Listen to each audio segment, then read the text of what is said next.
jërë ngeen jëf yéen ñi safoo site internet bi di Buzz Actu 221 nuyu nañ leen bu baax jaajëfal leen ci kóolu tege sopp bi ak topp bi nga xamante ne rek yi nag ñu koy topp bu leen fàttee abonné di bës cloche de notification yi ngir mën a am yeneen i info sant ak ngërëm ñeel na leen yéen ñi nga xam ne yéenee safoo chaîne bi di Buzz Actu 221 moom mi nga xam ni moo di Clédor Sène dafa daal di yëkkati ay kàddu yu am solo jëmee ko ci li nga xam ni moo di Mansour Faye ci jamono gi nga xam ni mu ngi def le tout ngir génn réew mi la waaye tamit daal na yëkkati ay kàddu jëmee ko ci li nga xam ni moo di justice Sénégal gi nga xam ni jamono gi dafa yéex bu baax a baax ba loolu sax mu daal di xam ne ni bëri na ay bànqaas yu bëri nga xam ni nit ay Macky Sall ñoo fa nekk ci loolu dañuy taxaw déglu kàddu yi nga xam ni moom la Clédor yëkkati daal di ñëwaat. Mansour Faye ak ay avocats am. oui. dañu joxe paaka bi leen di ren. comment ça. parce que tant que ñu ngi doon jéem a génn ak noonu on disait que nguur gi nekkul ci légalité parce que amul benn décision de justice. bu leen permettre bu ñu sukkandiku pour bañ Mansour Faye voyager. waaye léegi nag ñoom bu ñu demee ba def ay recours ba ñu statuer ci. ba def ba nguur gi def recours en rétractation léegi am nga benn acte boo xam ne moo la fi téye. donc léegi loolu comme l'a dit Moustapha moyen la mais la fin mooy nit ñi ñu lett leen wala ñu firi leen. waaw parce que vraiment askan bi yëpp ñu ngi constater ni mbir yi yéex na. bu fekkoon ni dañu nekk ci ay phase enquête doon nañu mën a comprendre mais dafa am ay dossiers yoo xam ne dañu pare ba pare may fàttali rek ni. bi Mimi Touré yëkkatee dossier Mansour Faye da ko porter plainte ñu dem ba ci tribunal ba ni ko yow kii li mu la wax dëgg la parce que rapport bi bind nañ lii ak lii moo nekk ci rapport bi kon rapport boobu kay lu muy xaar yi nekkoon OFNAC te ñu transmettre ko lu ñuy xaar rapport Covid 19 bi lu muy xaar 45 milliards d'armement yi lu muy xaar affaire y a beaucoup de dossiers yoo xam ne mais kenn traité wu ko ba léegi. donc je crois que doxin bi yéex na léegi nag li ko waral mooy ba léegi système bi moo fi nekk parce que système bi nekkul ci politique beeg administration bi rek de te administration dafa yaatu parce que justice c'est une administration aussi parce que ñi nga xam ne ñoo plombé woon la machine de la justice tant que ñu ngi ci biir appareil bi tamit ay lenteur dafay am parce que ki nga xam ne moom nga gisoon ni loxoom moo doon xajamal mbir mi bu ci loxoom nekkee ba léegi mbir mi day continuer xajam parce que ñoom ñu ci bëri am na ci ñoo xam ne daal ak ñi fi jóge amoon nañu vraiment benn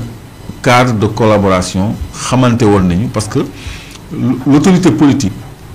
s'est toujours immixée dans l'administration de la justice au point que UMS Union des magistrats du Sénégal ci benn colloque bi mu defoon xamatuma ban année la conclusion yi dafa ni woon ñoom dañu bëgg nguur gi exécutif génnee loxoom ci doxalinu justice. c'était sous Souleymane Téliko moo nekkoon président UMS. conclusion pour revenir à la question de façon beaucoup plus sérieuse. allez-y mon oncle. que dañ doon plaindre de l'immixtion de l'exécutif dans l'administration de la justice. dañ doon jooytu li nguur gi doon dugal loxoom ci doxalinu yoon. kon am na ay magistrats yoo xam ni loolu dérangé na leen. mais nguur gi bu dugalee loxoom ci doxalinu yoon ça veut dire que am na ay magistrats yoo xam ni tamit. dañ koy defal li ko neex. donc ñooñu bu ñu nekkee ci biir appareil bi day indi yéexaayu mbir yi donc am na ñoo xam ni aussi bu fekkee ni dañoo am dossier boo xam ni day laawaale yenn responsable yi mën na nekk ay waa impôt mën na nekk waa trésor mën na nekk sax ay fonctionnaires de la justice mais ñooñu duñu sawar ci dossier yooyu sore. donc le tri tey nag dinaa wax loo xam ni ça va déranger beaucoup de gens war nañ ko gën a def mu sérieux dossiers yi c'est-à-dire ñi nekkoon ci ancien système bi te gangréné par exemple les SG secrétaires généraux yi nekk ci yenn direction yi ci yenn ministères yi day doon souvent ay secrétaires généraux yoo xam ni ñoo fi nekkoon depuis jamono yu Macky Sall te am na ci ñoo xam ne dañuy diisal machine bi par exemple bon su ma joxee exemple sax damay gaañ ay SG quoi am na ay SG daal yoo xam ne dañu nekk ci ay positions clés yoo xam ne ils empêchent même le directeur de faire des résultats mais oui ils empêchent le directeur de faire des résultats. Port par exemple pour le citer ki fa nekk Makhtar Diallo mais kooku ministère des pêches la jógee ñu teg ko foofu Mountaga Sy moo ko fa teg il est incontournable te yombalul liggéey bu bees bi nga xam ni moo war a jox port bi beneen jëm léegi le directeur du port day jafe ci moom pour mu def résultat yenn ministères yi ay SG yi fa nekkoon mais ñoo fa nekk ba tey ba présidence politique am na ñu ci bëri ñuy politique xam nga léegi fu mu nekk nii toute l'administration est politisée man ñi may wax dañuy c'est-à-dire gis nga Macky Sall il a encore la main dans l'appareil d'État ay nitam ñu ngi ci biir administration ñu ngi ci biir appareil d'État ay nitam ñu ngi convertir di ñëwxu régime bi pour se repositionner pour se reconvertir de tout ça on doit prêter une grande attention pour faire le tri mooy tànn ceeb bi donc tant que ñooñu ñu ngi ci système bi gis nga ni justice bi di yéexee noonu la administration bi di yéexee parce qu'on a quand même fait 1 an on aurait pu avancer beaucoup plus rapidement l'opinion nit ñi ils sont sur leur faim dans le traitement des dossiers de justice parce que dossier de justice ñuy traité yi ëpp à part rapport CENTIF bi xam nga moo jàppalu nu mu tuddati Farba ak Tahirou ak ñeneen complices yi muy déterminé ay Ismaïla Ngom ak ñeneen ñoo xam ne peut-être ils sont moins connus mais rapport Covid bi jiituwul ban traitement lañ ci def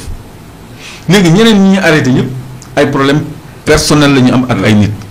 Doro Gueye bor la am avec un tiers Lat Diop jàpp ñu ko ci li mu nekkoon LONASE li mu nekkoon ministère li mu administré ay yenn fonds au trésor aussi am na yu mu administré mais digganteem ak mbooloom xbet la xaw ma et cetera on est sur notre fin parce que quand même dañu ñëw fekk fi ay dossiers ba noppi recommandité ay audits yoo xam ni résultats yi génn na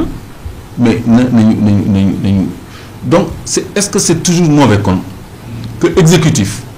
di jox injonction procureur est-ce que le président n'a pas bien fait de rester dans le conseil supérieur de la magistrature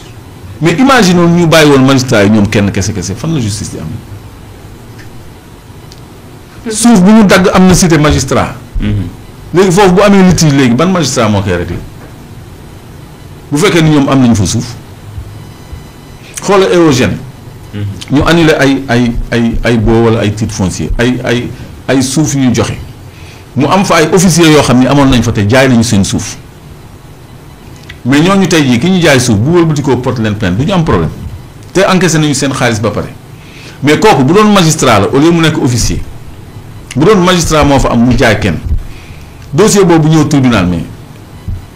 on ne tire pas sur son on ne suit pas la branche sur laquelle on est assis. day indi conflit d'intérêt day jaxasoo alors on a de jeunes magistrats ñoo xam ne ils sont bien formés amuñu benn contrainte morale bu leen di tere ñu def seen liggéey normalement. nañu xoolaat quand tu mets une équipe quand ça marche pas trop il faut encore faire des mouvements pour que ça marche bien parce que on a besoin de résultats parce que nag. Qu'est-ce que vous voulez dire par là Clédor? Je parle du personnel judiciaire. bu fekkee ni seen doxin dafa sooxe wala mu yéex nañu wut ñoo xam ne du 109 boo xam ne dañuy mën a conduire les dossiers en instance pour ñu am résultat parce que reddition des comptes c'est une demande sociale. parce que ni ñu saaxee suñu alal li koy wane mooy rapport bi nga cité léegi bu Cour des comptes. 7 milliards de dollars 4200 milliards yoo xam ne kenn xamul fu mu jëm fu mu nekk FMI Banque mondiale confirmé ko ñi fi nekkoon di lay mais loolu dañ koy évoquer nii rek alors ñu def ko débat ci plateau yi après mu jeex mais man je suis fatigué même de ça. te loolee moom Clédor Sène kàddu yi la daal di yëkkati daal koy xamle mu nekk kàddu yi nga xam ni daanaka ñenn ñi nga xam ni ay ñooñu patriotes yi la di ñooñu Ousmane Sonko ñu bëri daal nañ yëkkati même kàddu gi lañ daan wax fan yi nga xam ni moom lañ daal di génn ndax ginnaaw bi nga xamee fi lenn ci télé yi nekk ci mim réew du Sénégal rawat na lenn ci chroniqueurs yi la ba jàpp fa nga xam ni moo di Badara Gadiaga kàddu yi nga xam ni yëkkati woon na ko gis nañu ñi nga xam ni ñoo di patriotes yi wala kat ñi nga xam ni ñoo faroo ci nguur gi ñenn ci ay ministre ba jàpp ñenn ñi nga xam ni am nañ ndomba tànk ci parti bi di Pastef dañ daal di yëkkati woon ay kàddu mu nekkoon kàddu yi nga xam ni yu daal di am solo la waaye nag ci loolee dañuy gis ni saa su ne ñi nga xam ni ñoo faroo ci parti bi di Pastef di ndaw Pastef tamit kàddu yi nga xam ne tey jii moom la Clédor yëkkati daanaka ñoom ñëpp ñoo bokk daal di gis-gis bi la mu nekk ak mbir yi nga xam ni lu daal di am solo la waaye lu ci mënta am ba am moom Clédor daal dinay indi jàngatam ak gis-gis bi nga xam ni daanaka justice bu Sénégal dafa xaaw daal di yéex trop ci li nga xam ne moo di dossiers yi jëm ci wàllum Mansour Faye ak ñenn ñi nga xam ne ñoo fi nekkoon ci ay ministre waaye tamit gis nañ ci ñi nga xam ne ay DG lañ ci jamono guñ toll nii la dafay nekk ay mbir yu yéeme waaye ci loolee tamit kàddu yi nga xam ne daal na koy yëkkati jëme ko ci yéex bi nga xam ni daal dinay am ak tamit li nga xam ni bëriwaana lu bëri loo xam ni mën nañ ne ñi ay nit Macky Sall ñoo daan nekk ci yenn bànqaas yi lu ci mënta am ba am bu leen di fàttee abonné aimer partager commentaire like ndax kat saa su ne loolu dina nekk li nga xam ni luñ daal di jàppale la